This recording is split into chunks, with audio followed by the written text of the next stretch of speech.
සුබ උදෑසනක් වාසනාවන්ත ජයග්‍රාහී දවසක් ප්‍රාර්ථනා කරනවා ඔබට. ඔබ එකතු වෙන්නේ 7 වෙනි පැය සමගින් අද දවස වඩාත් නිරෝගී වෙන්න කියලාත් අපි ප්‍රාර්ථනා කරනවා. ඔබ අපි හැම දිනෙකම දන්න කාරණාව මුළු මහත් ලෝකෙම කොරෝනාවට බිලි වෙලා අවසන්, කොරෝනාව ලෝකෙම ගිලගෙන අවසන්. අපේ රටටත් කොරෝනාවෙන් ගැලවෙන්නට හැකියාවක් නැහැ. හැබැයි ඔබේත් මගේත් සෞඛ්‍ය පුරුදු යහපත්ව පවත්වා ගැනීම කොරෝනාවෙන් ඇතිවෙන බලපෑම අවම කරගන්න හේතු වෙන බව අපි දන්නවා. දැන් මේ වෙනකොට අපේ රටේ කොරෝනා ආසාදිතයන් 1,28,530ක් වාර්තා වෙනවා. ඊයේ දවසේ බොහොම අවාසනාවන්ත සිද්ධියක් අහන්න ලැබුණා. ඒ තමයි අපේ රටෙන් මරණ 26ක් ඊයේ දවසේදී වාර්තා වුණා. ඒ සමගින් සමස්ත මරණ ප්‍රමාණය 827ක් දක්වා ඉහළ ගිහින් තියෙනවා. මේ තමයි අපේ රටේ තත්ත්වය. දැන් රෝහල්වල කොරෝනා ආසාදිතයන් 22,092 දෙනෙකු ප්‍රතිකාර ලබනවා. මේ ප්‍රතිකාර ලබන පිරිසෙනුත් විශේෂම සැලකිය යුතු පිරිසක් අපි දන්නවා. මව්වරුන්, අම්මාවරුන් ඉන්නවා. ඒ වගේම ගැබිණි කාන්තාවන් ඉන්නවා. මේ සිද්ධ වෙච්ච මරණ ප්‍රමාණය අතරින් ගැබිණි කාන්තාවන් 3 දෙනෙක් ඉන්නවා. කොහොමද මේ කොරෝනාව ගැබිණි කාන්තාවන්ට, මව්වරුන්ට බලපාන්නේ? අපි වඩාත් අද දවසේදී පිළිබඳව කතා කරන්න සූදානම්. අපේ ආරාධනය පිළිගෙන අද දවසේ 7 වෙනි පැය මැදිරියට පැමිණලා ඉන්නේ බොහොම විශේෂ කෙනෙක්. අපි හඳුනා ගනිමු එතුමන් කවුරුන්ද කියන වග. එතුමන් ජාතික පරීක්ෂණ සභාවේ සභාපතිතුමන්, ඒ වගේම ප්‍රසව හා නාරිවේද විශේෂඥ වෛද්‍ය මහාචාර්ය හේමන්ත දොඩම්පහළ මහත්මයා. සුබ උදෑසනක් ඔබතුමා. සුබ උදෑසනක් නජිත්. ඔබතුමන්ට මේ දවස්වල බොහොම ලොකු අත්දැකීම් ඇති මේ කොරෝනාවෙන් නැති වෙන බලපෑම් පිළිබඳව. විශේෂයෙන්ම අර හඳුනාගත්ත කොටසක් විදිහට, කාණ්ඩයක් විදිහට අපිට අම්මාවරුන්, ගැබිණි මව්වරුන් හඳුන්වන්න පුළුවන්. මේ පිරිසට කොරෝනාව බලපාන්නේ කොහොමද? ඇත්තටම මෙතන නජිත් වැදගත් දෙයක් තියෙනවා. අම්මා කෙනෙක් කියන්නේ සාමාන්‍ය අපිට එයාව මේ විශ්ලේෂණය කරන්න අමාරුයි. එයාගේ කායික තත්ත්වය සාමාන්‍ය නිරෝගී තරුණ ළමයෙක් කියන්නත් බෑ, තරුණ වුණත් වැඩිමහල් කියන්නත් බෑ. මොකද ගර්භණීතාවය නිසා මේ අම්මා ආසාදන වලට, ඒ කියන්නේ ඉන්ෆෙක්ෂන් වලට වැඩි ඇල්මක් දක්වනවා. මොකද ගර්භණීතාවය නිසා ඇත්තටම සාමාන්‍යයෙන් ප්‍රතිශක්තිකරණ පද්ධතියේ යම් වෙනස් වීමක් සිදු වෙනවා. මේ වෙනස් වීම සිදු කරන්නේ මේ දරුවව ආරක්ෂා කරන්න. නමුත් ඒ වෙනස් වීම නිසා අම්මා කෙනෙක්ට වෛරස් ආසාදන, බැක්ටීරියා ආසාදන වගේ වැඩිපුර ඇවිල්ලා උත්සන්න වෙන්න පුළුවන්. මේ හේතුව හන්ද තමයි පුරාණයේ සිටම මේ ගර්භණී අම්මලව වෙන් කරලා, ඒ කියන්නේ බොහොම පරිස්සම් සුරක්ෂිත කරලා තිබ්බේ. ආරක්ෂිත පරිසරයක මේ අම්මා ළඟට යන්න දෙන්නේ නැහැ, කොහොවත් යන්න දෙන්නේ නැහැ. තාමත් ඒ අපේ සමාජයේ අතර ඒ තියෙනවා. ඉතින් දැන් මේ ආසාදනයත් ඒ වගේම තමයි. මේකේ විශේෂත්වයක් නැහැ. මේක අම්මට හැදුනොත් මේක දරුණු තත්ත්වයකට යන්න පුළුවන්. අර විශේෂයෙන්ම මේ දැන් අපි කතා කරනකොට මේ වගේ තත්ත්වයක් ඇති වෙන්න හේතුව මොකද්ද වෛද්‍යතුමා? දැන් ඔබතුමා සඳහන් කළා වගේම අර දැන් අපි හිතුවොත් යුද්ධයක් වෙලාවකදී වෙන දෙයකට අවධානය යොමු කළොත් මේ යුද්ධේ පරාජය වෙන්න හේතු වෙනවා. දැන් අම්මා කෙනෙක් කරන්නේ යුද්ධයක්, දරුවෙක් බිහි කරනවා කියන එක තරම් ලේසි පහසු කටයුත්තක් නෙවෙයි. ඒ කටයුත්තට අවධානය යොමු කරනකොට අර මූලික කාරණා ශරීරයේ විසින් හරියට සිද්ධ කරන්නේ නැද්ද? මොකද්ද හේතුව ප්‍රතිශක්තිය අඩු වෙන්න? ඇත්තටම දැන් දරුවා කියන්නේ පියාගෙන් ඇතිවෙච්ච බීජයන්නේ. ඒක ශරීරයේ ඇතුලේ තියාගන්න අම්මගේ ඉමුන් පද්ධතිය සම්පූර්ණයෙන්ම අපි ඉංග්‍රීසියෙන් කියන්නේ මියුට් කරනවා කියලා. කියන්නේ ක්‍රියාකාරීත්වය හීන කරනවා. ඒ කාරණේ හේතු කොටගෙන අම්මා කෙනෙක්ට ආසාදනයක් ඇති වුණොත් ඒකේ දරුණු තත්ත්වයකට යන්න පුළුවන්. විශේෂයෙන්ම හේතුවක් නැතුව අම්මලාට මුත්‍රා මාරු ඒ වගේ දේවල් ඇති වෙනවා. අපි අර දියවැඩියා වගේ ඒ වගේ තව දියවැඩියා රෝගියෙක් නම් ඒ අම්මා තවත් මේ අවදානම වැඩි වෙනවා. ඉතින් මෙතන කොවිඩ් ගැන කියන්න තියෙන්නේ. කොවිඩ් කියන එක මේ ලෝකේ කිසිම රටක් මෙහෙම කියලා පාලනය කරේ නැහැ. ඇත්තටම දැන් ඕස්ට්‍රේලියාව වැනි රටවල් ලොක්ඩවුන් කරලා එක පේෂන් කෙනෙක් හිටියත් ලොක්ඩවුන් කරන කාලයක් තියෙනවා. ඉතින් ඒ අරනකොට කිසිම කෙනෙක්ට මේක පාලනය කරගන්න පැහැදිලි ක්‍රමවේදයන් තිබිලා නැහැ. ඉතින් අපේ රටෙත් අපිට විශේෂ ක්‍රමය දැන්, නමුත් අපි අනිත් රටවල් එක බලද්දී අපි තවදුර තාමත් මට හිතෙන්නේ අපි යම් සාර්ථක මට්ටමක මේ සම්බන්ධයෙන් ඉන්නවා කියලා. හොඳයි මහජන. නමුත් මෙතන වෙලා තියෙන්නේ දැන් මේ විශේෂයෙන්ම මේ ප්‍රභේදය, ඒ කියන්නේ මේ ඉන්දියන් ස්ට්‍රේන් එක B117 කියන ප්‍රභේදය ඉතාමත්ම දරුණු ප්‍රභේදයක්. කියන්නේ සාමාන්‍ය කෙනෙක්ට හැදුනොත් එයාට මේ පෙනහළු ආශ්‍රිත නියුමෝනියා එවැනි තත්ත්වයන් ඇති වෙන්න පුළුවන්. මම හිතන්නේ අපිට මේ සිදුවෙච්ච පහුගිය මරණ තුනම, මාතෘ මරණ තුනටම හේතු වුණේ මේ නියුමෝනියා කියන තත්ත්වේ. ඒකයි ඒ මරණ අන්තිම අවස්ථාව වෙනකන් අම්මා ගෙදරට වෙලා ඉඳලා රෝහල් වලට යොමු වෙච්ච අවස්ථාව. මුලදී යොමු වුණා නම් ඒවා සම්පූර්ණයෙන්ම අපිට බේර ගන්න පුළුවන් තත්ත්වක තිබිලා තියෙනවා. දඟර සාමාන්‍ය මේ කොරුණා ආසාදිතයෙකුට ඇතිවන රෝග ලක්ෂණ සහ ගර්භණී මාතාවකට ඇතිවන රෝග ලක්ෂණ වෙනස්ද වෛද්‍යතුමා? නැත්නම් ඒ රෝග ලක්ෂණ ඇතිවන අපි දකිනවා බොහෝ දෙනෙක් සඳහන් කරන උණ ගතිය, ඇඟපත රුදාව, ඒ වගේම අර කැස්ස මේ රෝග ලක්ෂණ සාමාන්‍ය රෝගියෙක්ට ඇති වෙනවා කියලා අපි දන්නවා දැන් මේ වෙනකොට. ගර්භණී මාතාවකටත් ඒ වගේද කොහොමද? ඇත්තටම ගර්භණී මාතාවට කියලා වෙන සංකමයක් නැහැ. නමුත් ගර්භණී මාතාවක් කොහොමදත්ම හුස්ම ගන්න අමාරුවෙන් ඉන්නේ. මොකද උදරය ඉදිරියට නැරීම නිසා. ඒ වගේම ඒගොල්ලන්ට උණ කියන එක හරියට දැනෙන්නේ නැහැ. කොහොමදත් ඇඟට පතට අමාරුයි. සාමාන්‍ය ඕනම අම්මගෙනෙක් කියන කතාවක්. ඉතින් ඔය මේ දේවත් එක්ක මේ රෝගේ ඇති වුණත් ඒ හරියට විදහාපාන්න නැති වෙන්න පුළුවන්. ඒකයි ඇතම් වෙලාවට ඔය එක එක දේවල් PCR පරීක්ෂණයක්වත් නොකර ගෙදරටම වෙලා ඉඳලා හොඳටම උත්සන්න වුණාම මං හිතන්නේ ලෝකේ කිසිම රටක ඒකට ක්‍රමවේදයක් තියෙනවා කියලා. ඉතින් මැෂින් එකට හයි කරලා හුස්ම දෙනවා අරනකොට වෙන ක්‍රමවේදයක් නැහැ. ඉතින් ඒ අවධියකට අපිපත් වෙන්න අවශ්‍ය නැහැ. දැනටත් මම මේ සාකච්ඡාවේ මගේ සම්පූර්ණ ફોකස් එක කරන්නේ මෙවැනි සාමාන්‍ය හුස්ම ගැනීමේ අපහසුතාවයක් කියලා හිතන්න එපා. කොරෝනා රෝගේ ඇති කියලා හිතන්න. හිතලා ඒක PCR පරීක්ෂණයෙන් තහවුරු කරගත්තාම ඒක නැත්තම් ඒක සාමාන්‍ය ගර්භණීතාවය කියලා හිතන්න පුළුවන්. අන්න ඒකයි මෙතන තියෙන ප්‍රශ්නේ. සාමාන්‍ය කෙනෙක්ට කියන්නේ අම්මා කෙනෙක්ට හැම වෙලෙම ওই ප්‍රශ්න තුනම තියෙනවනේ. හුස්ම ගන්න අමාරු එකයි, ඇඟපැත්තේ අමාරුයි. අන්න එතනයි ප්‍රශ්නේ. නමුත් උණ ඇතිවීම නම් සම්පූර්ණයෙන්ම අස්වාභාවිකයි. ගර්භණීතාවයට උණක් ඇති වෙනවා කියන එක ස්වභාවික වෙන්නේ නැහැ. හොඳයි. දැන් ওই වගේ අපි දැන් අර ඔබතුමන් සඳහන් කරපු විදිහට බොහෝ වෙලාවට අර අම්මා කෙනෙක්ට මේ වගේ තත්ත්වයක් ඇති වෙනකොට සමහරලාට හිතන්න පුළුවන් මේ සාමාන්‍ය තත්ත්වයක්, මේ හැමතිස්සෙම මේ වගේ දෙයක් වෙනවා කියලා. හැබැයි කොහොමද ගර්භණී මාතාවක් විදිහට පරිස්සම් වෙන්නේ? අම්මා කෙනෙක් විදිහට පරිස්සම් වෙන්නේ කොහොමද? විශේෂ ක්‍රමවේදයක් තියෙනවද? දැන් අපි දකිනවා පොදුවේ සමාජයේ අර මුඛාවරණ පැළඳීම, මීටර 2ක දුරස්ථභාවය තබා ගැනීම මේ දේවල් පොදු කාරණා. හැබැයි ගර්භණී මාතාවක් පරිස්සම් වෙන්න ඕන ක්‍රමයක් තියෙනවද? ඇත්තටම ගර්භණී මාතාව කොහොමදත් පරිස්සම් වෙනවා. නමුත් පරිස්සම් නොවෙන්නේ එයාව බලන්න එන කට්ටිය. දැන් මගේම තියෙනවා පෞද්ගලිකව මගේ රෝගීන්ට සිසේරියන් සත්කමට සූදානම් කළා. මම කියලා තිබ්බ හැම රෝගියාටම මම කියලා තියෙනවා කිසිම කෙනෙක්ට ගෙන්නන්න එපා. කිසිම තැනක යන්න එපා. සම්පූර්ණයෙන්ම මම හිතන්නේ අපේ රජයේ චක්‍රලේඛනකුත් ආවා ගර්භණී කාන්තාවන්ට ගෙදර සිට වැඩ කරන්න. ඒක තාමත්ම හොඳ දෙයක්.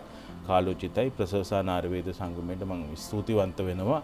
එවැනි තීරණයක් සහ එවැනි තීරණය දැනුම් දීම. ඒ අනුසාරයෙන් තමයි රජයේ එවැනි තීරණයක් අරන් තියෙන්නේ. මම හිතන්නේ පෞද්ගලික ක්ෂේත්‍රයත් ඊට අදාළව කටයුතු කළ යුතුයි. ගර්භණී මවක් සම්පූර්ණයෙන්ම සුරක්ෂිත කරන්න ඕනේ. ගෙදර ඉඳන් වැඩ කරන්න හදලා දෙන්න ඕනේ. ඉතින් ඒ මව ගෙදර ඉඳන් පරිස්සම් වුණත් එයාව බලන්න එනවා ඇතම් කට්ටිය ගර්භණී කාලේදී. ඒක අපේ සාම්ප්‍රදායික සිරිතක් නේද? මේ කෑම උයාගෙන බලන්න එනවා. ඉතින් අන්න මෙතන තමයි අපිට තියෙන අවදානම. දැන් මේ මගේ රෝගියට උනේ සිසේරියන් සත්කමට හරියටම දවස් 3කට කලින් එයාව බලන්න ගෙදරට ආව කට්ටියක්. ඊට පස්සේ රෝහලට ඇතුල්ලා කරු PCR පරීක්ෂණය පොසිටිව්. ඒතර ඒ බලන්න ආපු කෙනෙක්ගේ පරීක්ෂණයත් පොසිටිව්. දැන් ඔබට වැටහෙන්නේ නැති මේ සරල දෙයක්, හොඳ දෙයක්. නමුත් ඒකෙන් උනේ ලොකු අවදානමකට ඒ අම්මා සහ දරුවා වැටීම. හොඳ.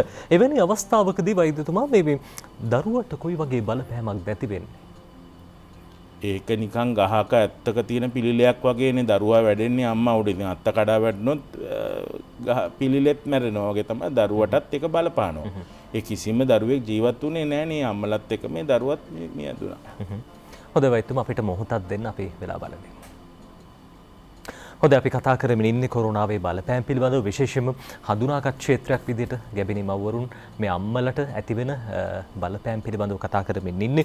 ප්‍රසව හා නාරි වේද විශේෂඥ වෛද්‍ය මහාචාර්ය හේමන්ත දොඩම්පහළ මහත්මයාත් එක්ක.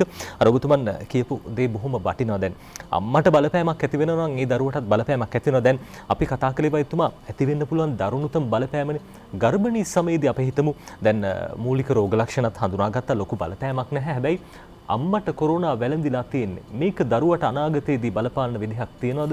කොයි ආකාරයකට බලපාන? නජිත්, ඒක ඇත්තටම මේ වෛරස් එකත් සාමාන්‍ය වෛරස් උණක් වගේ. ඒ අම්මට ඒකෙන් සංකූලතාවයක් ඇති උනේ නැත්තම් ඊළඟ දේ තමයි තාම මේ කොරෝනා ගැන ලෝකයේ තියෙන පරීක්ෂණයක දැනුම ඉතාමත්ම සීමිතයි. අද එකක් කියනවා හෙට තව එකක් කියනවා. මොකද දැන් තමයි පරීක්ෂණ කෙරීගෙන යන්නේ. දැනට මම අදුදෙත් කියවල බැලුවා අලුත් මොන හරි එකක් තියෙනවද කියන දැනට අම්මගෙන් දරුවට බෝ වෙනවා කියලා ගොඩක් වෙලාවට විශ්වාස කෙරෙන්නේ දරුවා හා සමීප ඇසුර. අම්මා අතට ගන්නවා. ඔයාලා දන්නවනේ දැන් අපි දෙන්න අතරත් මීටරයක පරතරයකින් අපි දෙන්න ඉන්නේ. ඉතින් දරුවෙකු අම්මෙකු අතර මීටරයක පරතරයක් නැහැ නේ. ඉතින් අම්මට කොරෝනා වැළඳුනොත් අනිවාර්යයෙන්ම ඒ හුස්මෙන්ම දරුවට වැළඳෙන්න පුළුවන්. හොඳයි. වෛද්‍යතුමා මේ සිරුර ඇතුලේ නැත්නම් මව් කුසේ ඉන්නකොට දරුවට වැළඳෙන්න හැකියාවක් තියෙනවද කොහොමද? ඒකට තාම උත්තරේ දෙන්න අමාරුයි. ඒක පරීක්ෂණ දෙකක් සිදු කරලා තියෙනවා. එක පරීක්ෂණයකින් කියලා තියෙනවා මේක දරුවාගේ රුධිරේ අම්මගේ රුධිරයෙන් ඒ වැදෑම හා අස්තෙන් ඒ විදිහට යන්න පුළුවන් කියලා. ඊළඟට පරීක්ෂණයේ කියලා දෙනවා ඒක වැරදි. මේ දරුවා හා සමීප ඇසුරෙන් තමයි මේක වෙලා තියෙන්නේ කියලා. ඉතින් ඒකට තාම හරි මතයක් නැහැ. හොඳයි. දැන් අර ඔබතුමන්ලා බොහෝ අත්දැකීම් සහිතව මේ කාරණා පිළිබඳව කතා බහ කරන්නේ. දැන් අපි දකිනවා කොරෝනාව ආරම්භ වෙලා දැන් අවුරුද්දකට වැඩි කාල සීමාවක් ගත වෙලා මුළු මහත් ලෝකෙට බලපෑම් ඇති වෙන්නේ. අතීතේ ඉඳන් ගත්තොත් එහෙම දැන් අපි මේ ගත කරන්නේ තුන්වෙනි අවධිය තුන්වෙනි කාල සීමාව තමයි මේ පසු කරමින් ඉන්නේ. දැන් පළවෙනි දෙවෙනි කාල සීමාවේදී ගැබිනි මව්වරුන්ට කොයි ආකාරයේ බලපෑමක් නැති වුණේ වෛද්‍යතුමා? අපි දන්නා දැන් පස්සෙන්ටම උත්තරයක් දෙනවා නම් නජිත් අතීතයේදී කියන්නේ 2019 SARS කොරෝනා වෛරස් එක හොයාගත්තේ 2019 ඒ කියන්නේ මේ කොරෝනා මේ COVID-19 කියලා කියන්නේ. නමුත් ඒ වෛරස් එක නෙමෙයි දැන් තියෙන්නේ. සම්පූර්ණ ඥානය වෙනස් වෙච්ච දරුණු ලෙස පැතිරෙන දරුණු ලෙස සංකූලතා ඇති කරන්න පුළුවන් වෛරස් එකක් තමයි දැන් තියෙන්නේ. එතකොට දැන් පරීක්ෂකයොත් ඇත්තටම අසරණ වෙලා තියෙන්නේ මොකට පරීක්ෂණ කරනවද කියලා. මොකද අපි ඉස්සෙල්ලාම ආපු ඔරිජිනල් SARS-CoV-19 කියන ස්ට්‍රේන් එකේ නෙමෙයි දැන් තියෙන්නේ ඒකේ වෙන ප්‍රභේදයක්. දැන් මම හිතන්නේ ජනතාවත් මේ පිළිබඳ දැනුවත්. මේ ප්‍රභේද වෙනස් කරගෙන යනවා. ඒ වෙනස් වෙන හැම ප්‍රභේදයක්ම හැම එකකම ලාක්ෂණිකයක් තමයි දරුණු ලෙස පැතිරීමත් ඒ වගේම රෝගියාට සංකූලතා ශ්වසන සංකූලතා වැනි දේවල් ඇතිවීම. ඉතින් පරීක්ෂකයොත් අපිට හරියටම කියන්න බෑ දැන් මොකද්ද වෛරස් එක මොකද්ද මේකට දෙන රෝග ලක්ෂණ මේකට මොකද්ද ප්‍රතිකාරය ඒ වගේ දිනෙන් දින මේක වෙනස් වෙනවා. නමුත් පැහැදිලිව එක දෙයයි අපිට කියන්න තියෙන්නේ මේක දැඩි ලෙස පැතිරෙනවා. ඒක හන්දා දුරස්ථභාවය මුඛ ආවරණය සහ අත්සේදීම සැනිටයිසර් භාවිතා කිරීම තමයි මේකේ තාම මූලික වැළැක්වීමේ ක්‍රම. ඒ අතරින් අපි දුටු එක දෙයක් තමයි මේ හැම දෙයකටම මම හිතන්නේ ජාතික පරීක්ෂණ සභාව දිගින් දිගටම සෞඛ්‍ය අමාත්‍යාංශයට කියපු දෙයක් තමයි මේ වැක්සීන්කරණය ප්‍රතිශක්තිකරණය පුළුවන් තරම් ඉක්මනින් ඉවර කරන්න. මොකද අපිට පැහැදිලි එක දෙයක් තියෙනවා. දැන් මේ පාරත් අපි කොවිඩ් හැදුනට වැක්සින් එක ගත්තට කොවිඩ් හැදෙනවා නජිත්. හැදෙන්න පුළුවන් සමහර කට්ටියට. නමුත් ඒ හැදුනට ඒ පුද්ගලයා අර ශ්වසන අපහසුතා කෙනෙක්වත් ඒ තත්ත්වයටපත් උනේ නැහැ. හැදුනා. නමුත් ඒගොල්ලෝ ජීවිතයට අවදානම නම් 100%ම වැළැක්වෙනවා. සහ මේ අර බොහෝ දෙනෙක් අතර මතය තියෙන ඒ පිරිසගෙන් වෙනත් කෙනෙක්ට කොරෝනාව බෝ වෙන්න හැකියි කියලා. ඇත්තටම මේ දේ වෙන්න පුළුවන්. මොකද මේ වැක්සින් එක ගත්තා කියලා එයාට රෝගේ හැදුනොත් එයා ක්‍රමවේද අනුගමනය නොකරොත් මෙතන වැදගත්කම මේ වැක්සින් එක ගත්ත පුද්ගලයාට රෝගයේ සංකූලතා ඇති නොවුනට එයා වාහකයෙක් වෙන්න පුළුවන්. ඒතකොට එයත් සම්පූර්ණයෙන්ම අනිත් කට්ටිය මම වැක්සිනේටඩ් මට මොකුත් ප්‍රශ්නයක් නැහැ කියලා මුඛාවර ඉවත් කරන් යන්න බෑ. අනිත් සේරම ජනතාව වැක්සිනේට් වෙලා නම් ඒත් ප්‍රශ්නයක් නැහැ. එතකන් ඒ වැක්සින් එක ගත්ත පුද්ගලයා පවා ඉතාමත්ම පරිස්සම්ව ඉන්න ඕනේ. මොකද එයාව පරිස්සම් කරන්නේ අනිත් කට්ටිය පරිස්සම් කරනවා. අර බුදුමන් කියන කාරණා බොහොම වැදගත්. අපි දැක්ක පහුගිය දවස්වල දැන් එන්නත් කරන්නේ සිද්ධ කළාට පස්සේ අර බින්දට දාන මුඛාවරණය පාවිච්චි නොකරන තත්වයකට ආවා. දැන් මං එන්නත විදලා තියෙන දැන් මට බලපෑමක් නැහැ කියලා. ඒ වගේ ආරක්ෂිත බවක් ඇති වෙනවා දවසෙන් දෙකකින් කොහොමද වෛද්‍යතුමා? නෑ ඒක ගොඩ මං හිතන්නේ අද ජාතික පරීක්ෂණ සභාවට වැදගත් දවසක්. මේ එන්නත් කරණය සහ ප්‍රතිදේහ ඇතිවීම පිළිබඳ කොළඹ ජාතික රෝහලත් කළුබෝල ජාතික රෝහලත් අතර මම හිතන්නේ වෛද්‍ය පේදුරු හේව මහතා අපි අතර අද ලේඛනයක් අත්සන් කරනවා. අපි මේ පරීක්ෂණයකට දායක වෙනවා ජාතික පරීක්ෂණ සභාවෙන්. මේ එන්නත දීලා කොච්චර කාලෙකින් කොච්චර ප්‍රමාණයක් ප්‍රතිදේහ ඇති වෙනවද කියලා. මොකද මේ සේරම ලෝකෙට අලුත් දේවල්. එතකොට අපේ ලංකාවේ අපි එන්නත ගහපු සමහර කට්ටිය ඉන්නවා 100ක් ගැහුවොත් 70 50 60කට විතර තමයි මේ ප්‍රතිදේහය ඇති වෙන්නේ. අනිත් කට්ටියට ඒගොල්ලෝ එන්නතෙන් ආරක්ෂාවක් නැහැ.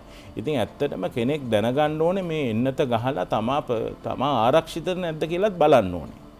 100%ක් එන්නතක් සාර්ථක නැහැ. දෙවෙනි එන්නත ගහපුවම තව ආරක්ෂිත තත්ත්වය වැඩි වෙනවා. ඉතින් අපි ඒ පිළිබඳ ශ්‍රී ලාංකික විශ්ලේෂණයක යෙදෙනවා. ඊ타මත්ම නොබෝදු කාලෙකදී අපි ප්‍රතිඵලත් මාසයක් වගේ ඇතුළත තමයි ප්‍රතිඵල නිකුත් කරන්නේ.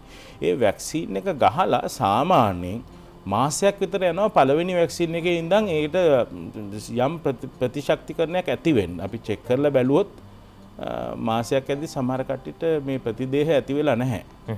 ඉතින් ඒකේ පණිවිඩය තමයි වැක්සින් එක ගහපු දාට පහුවෙන්ද මාස්ක් එක ගලවලා යන්න බෑ.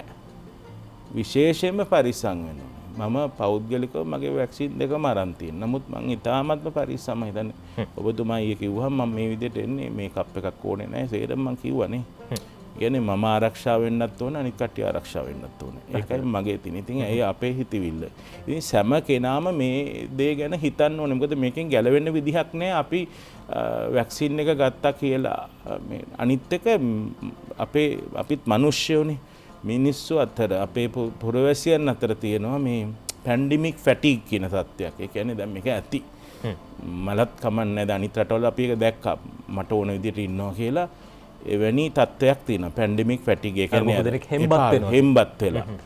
ඉතින් එවැනි අවස්ථාවකදී අපේ කට්ටිය නිරාවරණය වුණා. මං හිතන්නේ පහුගිය අවුරුදු සමයේ ඒකේ ප්‍රතිඵල තමයි දැන් විඳින්නේ.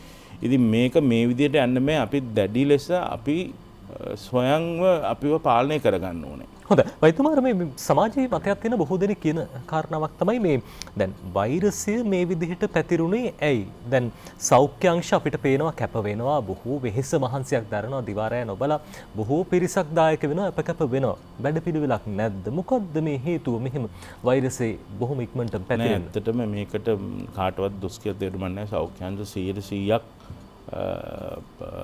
මේ පිළිබඳ කැප වෙන. මම දන්න හමුදාපතිතුමා ඇතුළු ඒ පිරිස සෞඛ්‍ය රාජ්‍ය පාලනය කරන කට්ටිය සියලු දෙනා මේ ගැන හිතන මේ ගැන කිසිම වගකීමක් නැහැ කියලා කිසි කෙනෙක්ට මම දොස් කියන්නේ නැහැ.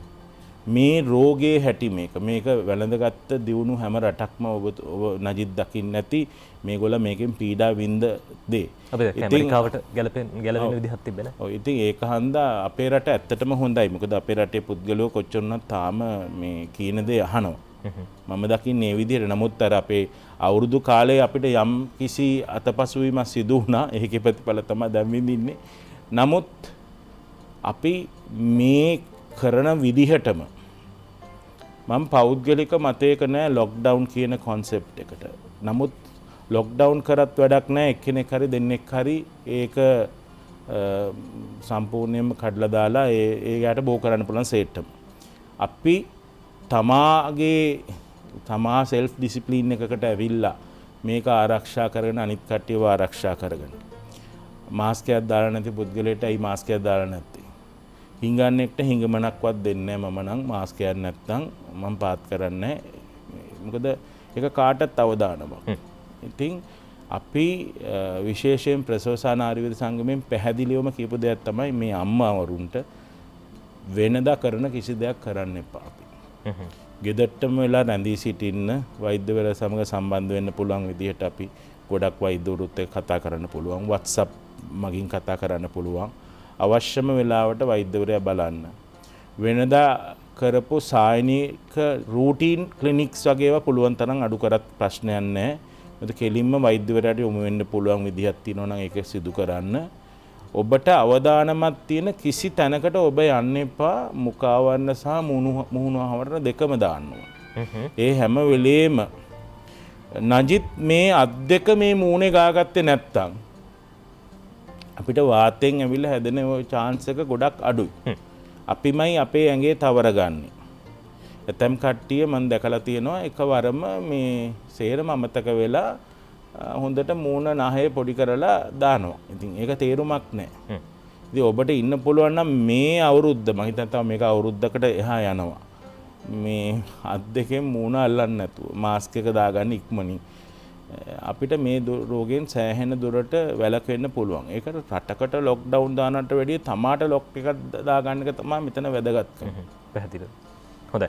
වෛද්‍යතුමාර මේ විශේෂයෙන්ම අම්මා කෙනෙක් ගැන කියනකොට ගර්භණී මාතාවක් කියනකොට ජීවිත එකක් නෙවෙයි ජීවිත දෙකක් පරිස්සම් කරගන්න ඕනේ. ඒ හින්දා වෙනදට වැඩිය පරිස්සම් වෙන්න ඕනේ. අපි තවත් කතා කරන්න සූදානම්. ඊට කලින් විරාමයක් ලබා ගමු.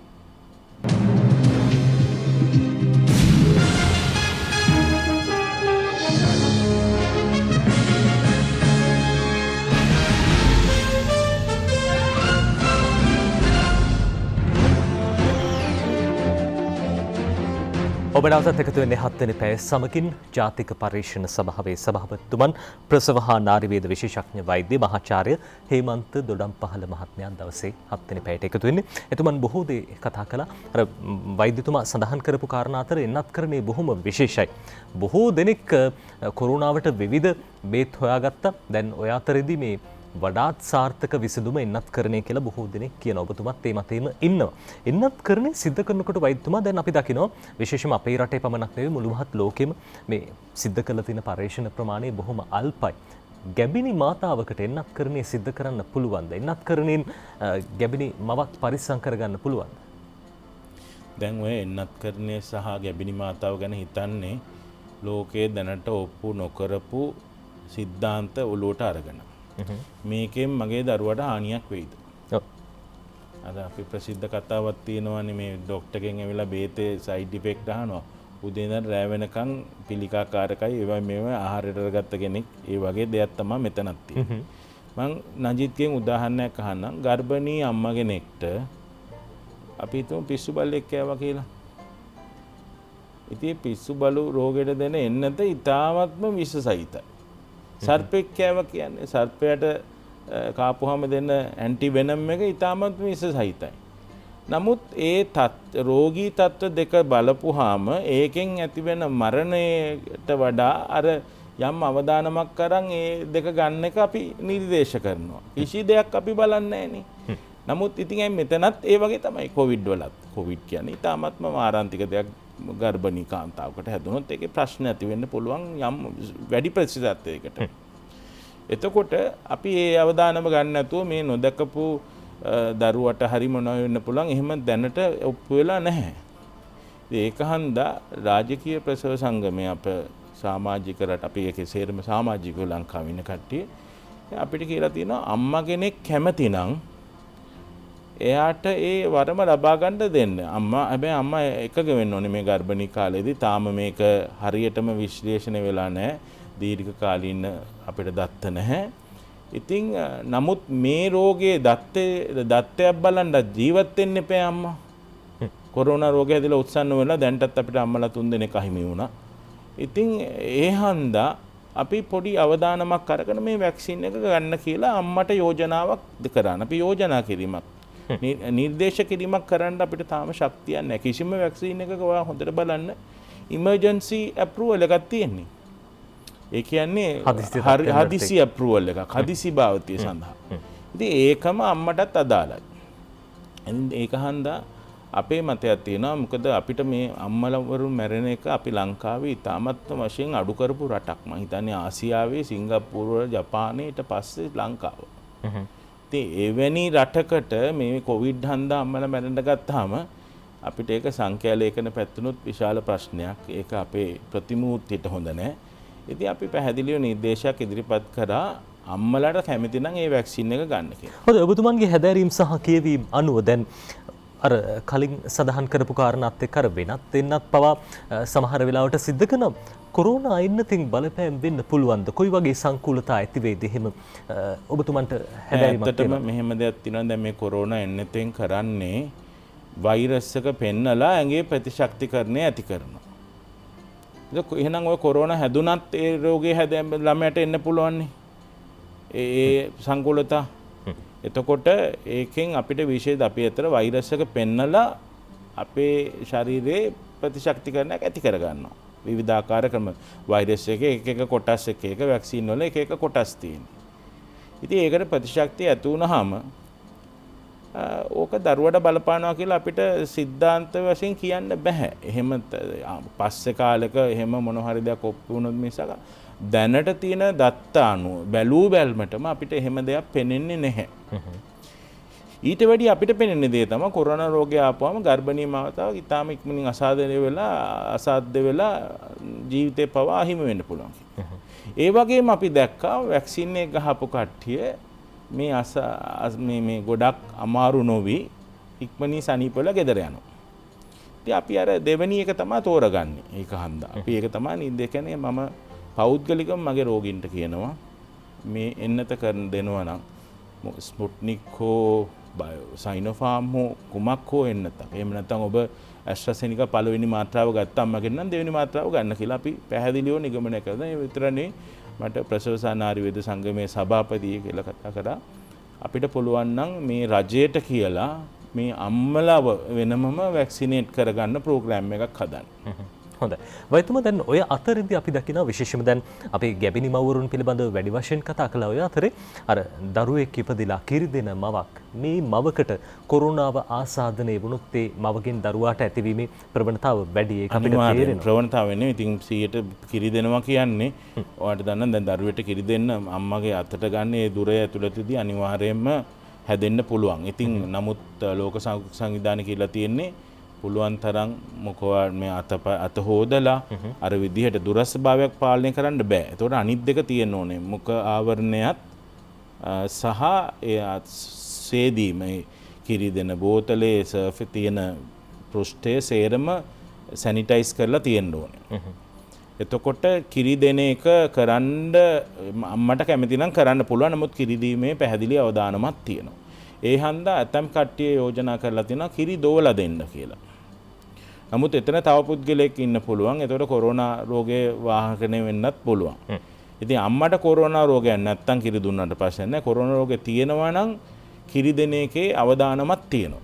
එවැනි අවස්ථාවක දරුවට ආසාදනය වුණොත් ඒ සඳහා කොයි ආකාරයේ පියවරද අනුගමනය කරන්න ඕනේ? ඒක දරුවටත් රෝගී ගියාම දරුවත් වැඩි හිටිය වගේද ශෝෂණ අපහසුතාව ඒ හැමදේම පත් වෙන්න පුළුවන්. මම හිතන්නේ නජිත් අහන්නදී මේ එක් දරුවෙක් පවා මිය ගියා මේ LRH රෝහලේ කොරෝනා රෝගය ආසාදනය වෙලා.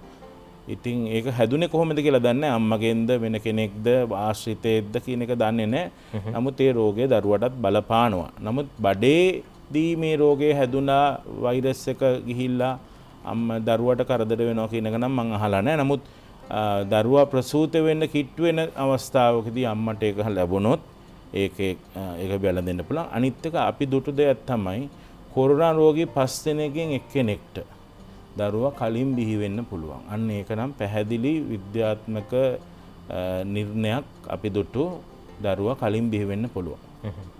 දරු ප්‍රසූතිය කලින් සිදු වෙන්න පුළුවන්. ඒකාන්දා අම්මලා ඒ විතරනේ දරුවා කලාතුරකින් කුස තුළ මේ යන්නත් පුළුවන්. ඒක සාමාන්‍ය ඕනම වෛරස් රෝගයකට පොදු දෙයක්. මේ වෙලාවේදී ඒක විශේෂයෙන් බය වෙන්න දෙයක් නැහැ.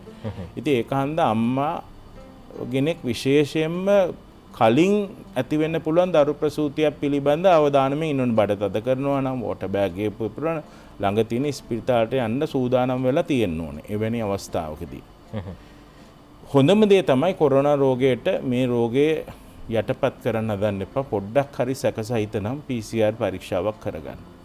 සහ මම මේ කියපු විදිහට දරුවාගේ දැඟලීම සහ කලින් ඇති සිදුවේ හැකි ප්‍රසවයක් සඳහා ඇතිවෙන රෝග ලක්ෂණ ගැන අවධානයෙන් ඉන්න. හොඳයි. අර ගැබිනි මාතාවක් නැත්නම් කිරි දෙන මවක් පවුලක ඉන්නා නම් ඒ කෙනාට බොහොම විශේෂත්වයක් හම්බ වෙනවා. පවුල තුල පවුලේ බොහෝ දෙනෙක් ওই වෙලාවට වැඩිම අවධානය යොමු කරන්නේ මේ කෙනාටනේ ගැබිනි මාතාවට හරි නැත්නම් මේ කිරි දෙන මවට. පවුලක් විදිහට මොනවද මේ දවස්වල කරන්න ඕනේ? පවුලක් විදිහට එකතැන රැඳී සිටීම තමයි මම හිතන්නේ ලොක්ඩවුන් කියන සංකල්පෙ නෙමෙයි තම ස්වයං විනය තමයි වැදගත්ම. එළියට යන්න එපා අනවශ්‍ය කිසිම දෙයකට. පුළුවන් තරම් ඔන්ලයින් ක්‍රම භාවිතා කරන්න. ගෙදර ඉඳන් වැඩ කරන්න පුළුවන් නම් ඒකට පර්මිෂන් අරන් හරි කරන්න.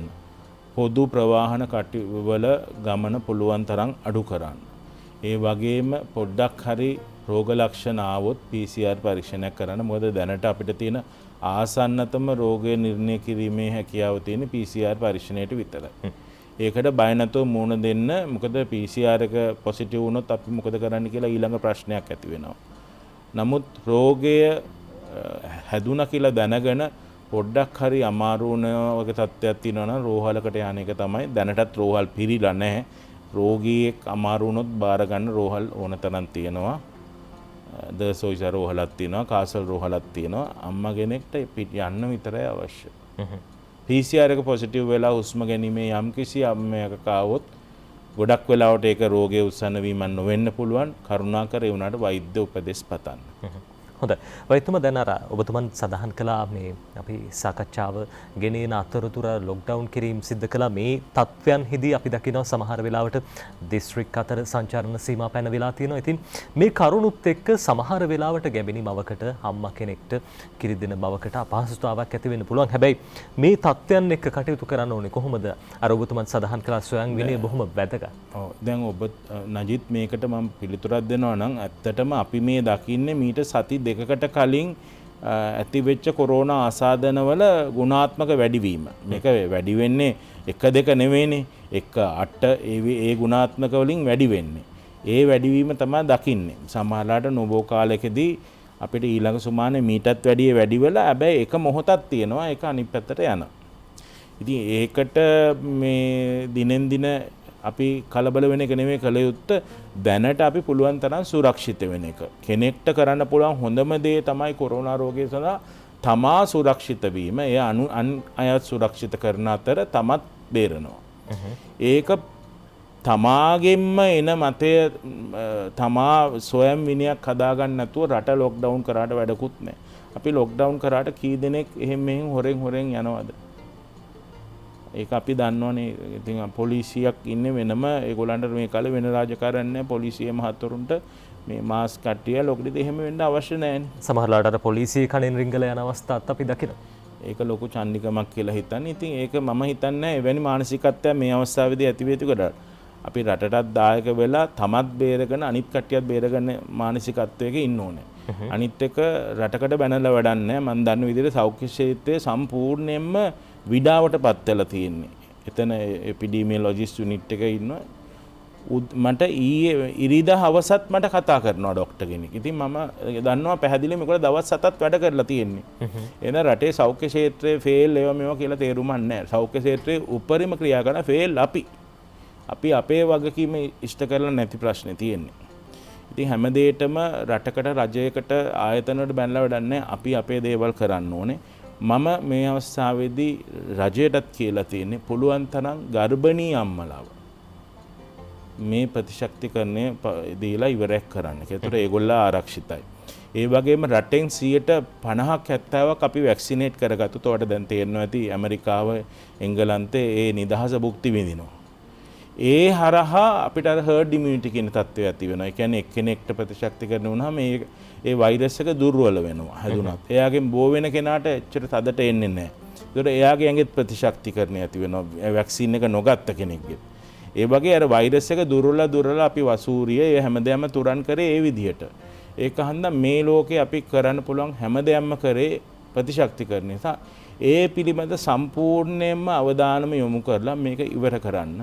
ජාතික පරීක්ෂණ සභාව විසින් අපි මේ පරීක්ෂණ කටයුතු ඉතාමත්ම ඉක්මනින් පැහැදිලි මතයක් දෙනවා. මේ ප්‍රමාණයකට ප්‍රතිශක්තිකරණය තියෙනවා නම් අපිට මේක ඇති. මේ වැක්සින් එකෙන් මේ ප්‍රමාණය ලැබෙනවා. අපි මේ පිළිබඳ පරීක්ෂණයක ඉතාම කෙටි කාලෙකින් අපි ප්‍රතිඵල දෙනවා. හොඳයි. වෛද්‍යතුමා ඊයේ දවසේ අපි දැක්කා රටේ ජනතාව ටිකක් තැතිගැන්මකට ලක් වෙනවා. ඇමරිකාව නිකුත් කරපු වාර්තාවේ දැක්වෙනවා දැන් තව මාස කිහිපයකින් විතර අපේ රටේ මේ යන සංඛ්‍යාව 20000 සීමාව ඉක්මවයි. දෛනික ආසාදිතයන් 80000ක් විතර වෙයි. මෙවැනි ලොකු දත්ත අපි දැක්කා. මෙහෙම තත්වයකට රට යයිද? දැන් මේ ගුණාත්මකතාවය පෙන්වන්නේ මීට සති 2-3ක අපේ ක්‍රියාවන් වල ප්‍රතිඵල. ඉතින් මගේ හිතවිල්ල දැන් ඒ වැනි රටවල් වල ඒ වගේ දියුණු කරපු ක්‍රමවලින් සංඛ්‍යා ලේඛන ඒගොල්ලන්ට හදලා කියනවා. ඒගොල්ලන්ගේ රටත් එක්ක ඒගොල්ලෝ බලන්නේ. නමුත් ඔයා මුලින්ම දකින්න නැති ලංකාවේ ඇතැම් අතපසුවීම් කීපයක් කරනකොට සාමාන්‍යයෙන් ඕනම පුද්ගලයෙක්ගේ ස්වයං විනය ඉතාමත්ම ඉහළ මට්ටමක තියෙන්නේ. උගත් නුගත් කියලා නැහැ මේකේ. සමහර කට්ටිය ඉතාමත්ම හොඳට ඉන්නවා. මොන දාගෙන ඒක හරිම අලංකාරයි ඒක බලන්න. ඇතම් රෝගීන් එනවා මගේ ගාවට බලන්න ඒගොල්ලෝ රෙද්දකුත් අරගෙන එනවා. බයයි ස්පිරිතාලේ මෙවැනි දෙයක් ඇති වෙන්න පුළුවන් කියලා. ඉතින් අපි මේ වගේ දේවල් තියෙන රටක් මේකත්. කීප දෙනෙක් වුණාට 90%ක් කට්ටිය ඉතින් ඇමරිකාවේ තත්ත්වය ඊට වැඩිය වෙනස්. ඒතර ඒගොල්ලන්ගේ දත්තයි අපි සැසඳෙන්න නැති වෙන්න පුළුවන්. නමුත් ওই කොයි දෙයකටත් වඩා අපි පරිස්සම් වෙන එක හොඳයි කියන එක තමයි අපිට දැනට කියන්න තියෙන්නේ. හොඳයි. රටක් විදිහට ජනතාවක් විදිහට අපි අපේ ස්වයං විනය උපරිමයෙන් පවත්වාගෙන යන්න ඕන. අර වෛද්‍යතුමා සඳහන් කරපු කාරණා බොහොම වැදගත්. දැන් ඔබතුමන් ජාතික පර්යේෂණ සභාවේ සභාපතිතුමන් ජාතික පර්යේෂණ සභාවටත් වැඩි වගකීමක් පැවරලා තියෙනවා කොරෝනාව හමුවේ කොහොමද ඉදිරියට අවශ්‍ය කටයුතු සිදු කරන්න කියන කාරණාව. අර ඔබතුමන් සඳහන් කරපු කාරණා අතර අපි දැක්කා මේ වෛද්‍ය කාර්ය මණ්ඩල හෙදහෙදියන් මේ හැම දිනෙකම බොහොම වෙහෙස මහන්සි වෙලා වැඩ කටයුතු සිදු කරන්න අපි දකිනවා. අර ජනතාව සමහර වෙලාවට මුවාවරණ දෙකක් විතර පළඳිනවා. අර ෆේස් ෂීල්ඩ් එකක් නැත්තම් මුහුණාවරණය වෙන විදිහට මේ පළඳිනවා. හැබැයි වෛද්‍යවරු ඒ කාර්ය මණ්ඩලයේ අපි දකිනවා සමහර වෙලාවට එක මාස්ක් එකයි පළඳින්නේ. හැබැයි උන් හැමදෙනෙක්ම ආරක්ෂිතයි. අර ඔබතුමා කියපු කාරණාව මේ රෝගීන් එක්ක බොහොම සමීපව ගනුදෙනු කරනවා කටයුතු කරනවා. හැබැයි කොරෝනාව වැළඳිලා නැහැ. මොකක්ද රහස? අත් දෙක මූණේ ගහගන්න නැහැ නේ ඉතින් අපි නිකන් නිින්දෙන් අත් දෙක ගෑවුනත් පටපට ගාලා අත් දෙක හොදලා තමයි අප නිදාගන්නේ. ඒ වගේ ඒක ඇඟටම හදාගෙන තියෙන්නේ. ඉතින් මට හෙට හැදෙයිද දන්නේ නැහැ. නමුත් හැදුනත් මට මොකුත් වෙන්නේ නැහැ කියලා මම දන්නවා. මොකද මම ප්‍රතිශක්තිකරණය පිළිබඳ වැඩිපුරම කතා කරපු කෙනෙක්. මම ඒක 100% විශ්වාස කරනවා. මොකද අපේ ඇත්තටම වෛද්‍යවරයෙක්ට රෝගේ හැදුන කීප දෙනෙක්ටම ප්‍රතිශක්තිකරණය. නමුත් ඒගොල්ලා නිකම්ම ඉඳගෙන ඉඳලා දවස් 14 කිසිම අපහසුතාවයක් ඇති වුණේ නැහැ. හොඳයි. අර මේ දැන් එන්නතින් ප්‍රතිශක්තිය ලබා ගන්නට අමතරව වෛද්‍යතුමා කෑමෙන් බීමිනුත් අපිට ප්‍රතිශක්තිය වැඩි කරගන්න පුළුවන්ද? මොනවද ගර්භණී කාන්තාවන්ට මව්වරුන්ට මොන හරි විශේෂ කෑම වර්ග තියෙනවද මේ කාලේ කන්න ඕන? ඔව් මෙහෙම ඉතින් දැන් සාමාන්‍ය ගත්ත දේවල් ඒ ගෙවල් වල කට්ටිය දන්නවා. දැන් කොත්තමල්ලි බෙදලා තම්බල පුන ඒවල යම් කිසි ඒවල මොකද ඒකෙන් වෙන්නේ අනිත් සෙම රෝග සහ ආසාත්මිකතාවයන් සමනයටපත් කරනවා. එතකොට කොරෝනා වලට සමාන මේ රෝග ලක්ෂණ එන වෙනත් දේවල් අපි මර්ධනය කරාම අපිට කොහොමදත් ඒක සුවයක් ඇඟට. ඉතින් ඒ කරන දේවල් ගෙවල් වල ඒ විදිහට කරන විශේෂයෙන්ම හොඳට මේ ප්‍රෝටීන් ආහාර ගන්න ඕනේ. මස් හරි මාළු හරි මොන හරි ගන්න විදිහට ඒ විටමින් ආදේශක නොවැරදිව ගන්න ඕනේ. ඒ ටික තමයි විශේෂ ආහාර කියලා දෙයක් නැහැ. පරිස්සම් වීම සහ ගෙදරට පිට කට්ටිය ඇවිල්ලා මේ ගර්භණී අම්මව බලන්න එන එක නම් නතර කරන්න කියලා මම අනිවාර්යයෙන් පැහැදිලිවම මේ ස්වාධීන රූපවාහිනියෙම කියනවා මේ පණිවිඩය දෙන්න කියලා. මේ තව අවුරුද්දක් දෙකක් ගිහිල්ලා බලන්න යන ළමයා හම්බෙලා ළමයා ලොකු වුණාම එතකම් මේ වෙලාවේ නම් කරදර කරන්න එපා. මේ අම්මා උරුම ආරක්ෂා කරන්න ඕන අපිට වෙලාවක්. ඕන තරම් ක්‍රම තියෙනවා තාක්ෂණයේ දිනුයි ජංගම දුරකථනයෙන් වීඩියෝ තාක්ෂණය හරහා ඕනනම් බලන්න පුළුවන්. නැත්නම් ඡායාරූප වලින් මේ ක්‍රම පාවිච්චි කරන්න ගැබිනි මවකට නැත්නම් කිරිදෙන අම්මා කෙනෙක් ගාවට යන්න එපා කියන කාරණාව තමයි එතුමන් ඉල්ලන්නේ. අපි කතා කරන්න සූදානම් තවත් බොහෝ කරුණු පිළිබඳව ඊට කලින් විරාමයක් ලබා ගමු.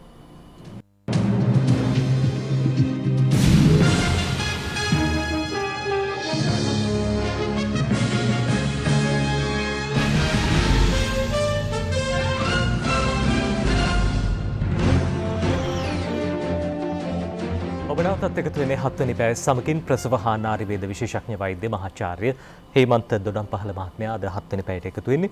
අර ඔබතුමන් කියපු කාරණා අතර ප්‍රතිශක්තිකරණය බොහොම වැදගත් මාතෘකාවක් බවට පත් වුණා. මේකට විසඳුම කොරෝනාවට විසඳුම ප්‍රතිශක්තිකරණය. දැන් බොහෝ දෙනෙක් කියනවා පළවෙනි මාත්‍රාව එන්නත්කරණය සිද්ධ වෙලා තියෙන්නේ. දැන් දෙවෙනි මාත්‍රාවට කාලේ හරි කියලා පහුගිය කාලේ ඉඳන්ම කියනවා. ඇත්තටම මේ එන්නත් දෙක අතර පරතරය කොයි වගේ පරතරයක් තියෙන්න ඕනද වෛද්‍යතුමා සහ මේ සාමාන්‍යයෙන් පළවෙනි එන්නතින් ප්‍රතිශක්තිය වර්ධනය වෙන්න කොච්චර කාලයක් යනවද?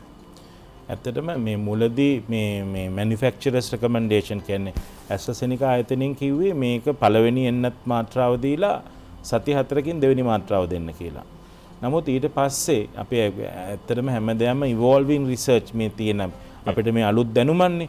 ඊට පස්සේ හොයාගත්තා සති 8ක් 10ක් මාස 3ක් වගේ ගිහිල්ලා ඉන්ජෙක්ෂන් එක ගහපුවාම අර ප්‍රතිශක්තිකරණය වැඩි සහ ඒක ගොඩක් කාලයක් රඳා පවතිනවා. මේ වැදගත්ම දේ මේ අවස්ථාවේ මම කියන්නේ මේ ගහන වැක්සීන් එක අපිට අවුරුද්දක විතර තමයි ආරක්ෂාව ලබා දෙන්නේ. ඊළඟ අවුරුද්දේ අපිට ආපහු බූස්ටර් එකක් දාන්න ඕන. පිටකැස්මට ගහනවා වගේ. පිටකැස්ම නම් ඊට වැඩිය තියෙනවා. නමුත් අවුරුද්දකට එහා මේක නැහැ. අපිට ප්‍රතිදේහ චෙක් කරලා බලලා පුළුවන් ඕනනම් ඒ තීරණය ගන්න. ඉතින් දෙවෙනි මාත්‍රාව සාමාන්‍යයෙන් මාස 3කින් දුන්නාම ඒකේ ප්‍රතිශක්තිකරණය වැඩි මට්ටමකට ඇවිල්ලා තියෙනවා. ඒකට අහපු පළවෙනිද මේ උත්තරය තමයි නජිත් මේක දීලා මාසයක් යනකම් ප්‍රතිශක්තිකරණය සම්පූර්ණයෙන්ම පූර්ණ වෙන්නේ නැහැ. ඒකන්ද සති 2ක් 3ක් යන කාලෙදී ආපහු හැදෙන්න පුළුවන් පරණ විදිහටම රෝගේ. දෙවෙනි මාත්‍රාව දීලා සති 2කින් අපි 100%ක් ප්‍රතිශක්තිකරණය සම්පූර්ණයි කියලා හිතනවා. මොකද ඒක ඉක්මනින් හැදෙනවා පළවෙනි මාත්‍රාව වගේ නෙමෙයි. හොඳයි. වෛද්‍යතුමාර මේ දැන් ලෝකේ තියෙන බොහෝ වෙන්නත් මාත්‍රා දෙකක් විතර තියෙනවා. තනි මාත්‍රාවෙන් මේ වැඩේ කරගන්න බැරි වේද? තනි මාත්‍රාව වෙන්නත් තියෙනවා. ඒවා ඉතාමත්ම මිලයි. ඒවත් ඉදිරියේදී ශ්‍රී ලංකාවට ගෙන්නන්න මේ තනි මාත්‍රාව ඉතින් කොයි වුණත් තනි මාත්‍රාව දීලා ආපහු ඒ ප්‍රතිශක්තිකරණය වැටෙන්න පුළුවන්. ඒකන්ද දෙවෙනි මාත්‍රා දෙකක් ගන්න එකේ මානසික මේකුත් තියෙනවා. ඉතින් අපි බලාපොරොත්තු වෙන්නේ අර හර්ඩ් ඉමුනිටි එක ඇවිල්ලා මේ ප්‍රශ්නය තව අවුරුදු 1.5 දෙකක් ඇතුළතදී නතර වෙයි කියලා. හොඳයි. රටක් විදිහට ජාතියක් විදිහට අපි ඉස්සරහට ගමනක් යනවා. රට ආර්ථික වශයෙන් සංවර්ධනය වෙන්න ඕනේ. ඒ ආර්ථික සංවර්ධනය ළඟා කරගන්න කොරෝනාව පරාජය කළ යුතුමයි. ඒ සඳහා පුද්ගලයෙක් විදිහට ස්වයං විනය ඇති කරගත යුතු බව තමයි අපේ වෛද්‍යතුමන් සඳහන් කරේ. අපි සාකච්ඡාව අවසන් කරන්න සූදානම්. බොහෝ වැදගත් දේ කතා බහ කළා. ඒ වැදගත් දේ අතර වැදගත්ම දේ උනේ ඔබේ විනය ස්වයං විනය ආරක්ෂා කරගන්න එක හැම විටම සෞඛ්‍ය මාර්ගෝපදේශ අනුගමනය කළ යුතුමයි. අපි හත් දවසේ ස්තුතිවන්ත වෙනවා අපිත් එක්ක සාකච්ඡාවට එකතු වුණු ජාතික පරීක්ෂණ සභාවේ සභාපතිතුමන් ඒ වගේම ප්‍රසව හා නාරි වේද විශේෂඥ වෛද්‍ය මහාචාර්ය හේමන්ත දොඩම්පහළ මහත්මයා අපිත් එක්ක එකතු වෙන ඔබතුමන්ට බෙහෙවින්ම ස්තුතියි අපිත් එක්ක එකතු වුණාට. හොඳයි අපි සූදානම් හදට 7 වෙනි පැය අවසන් කරන්න යලිත් ඔබ මුණ ගැහෙන්න සූදානම් හෙට උදේ 7ට. ඔබට සුබ දවසක් ප්‍රාර්ථනා කරනවා.